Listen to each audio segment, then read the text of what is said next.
ቆንጆ ናቸው ከያንተ ነብይ አለይሂ ሰላቱ ወሰለም ውብ ናቸው እሳቸው እንኳን ተጠግተዋቸው በዚህ ካለፉ ሽቷቸው ይሸት ነበር በቃ እሳቸው አልፎን እስኪባል ድረስ ኳሊቲ ነው ኮሞን ያለበት ቆንጆ ነው መሆን ያለበት በዚህ ነገር እንዳትጠጋ ጧት ዱብ ዱብ በል እሁድ ስፖርት ውጣ ጠንካራ ነው ሙእሚን መሆን ያለበት አይኔ ተርፎኛል ምትል ከሆነ እጅግ በጣም የሚሰብሩ ጧት ስትወጣ እያስለቀሱ መርካቶ ድረስ የሚያስኬዱ ደግሞ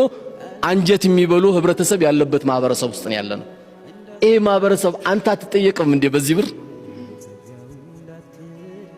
በቀን 70 ሚሊዮን ብር ለጫት ይወጣል ሲባል አያምም በቀን 70 ሚሊዮን ብር ይሄ እንግዲህ የሰማሁት እስከ ግንቦት 2015 ነው በቀን 70 ሚሊዮን ብር ለጫት ምን አለ ይሄን ብር እንደው አንድ ቀን ሰብስባችሁ ብትሰጡኝ ጥሩ ነበር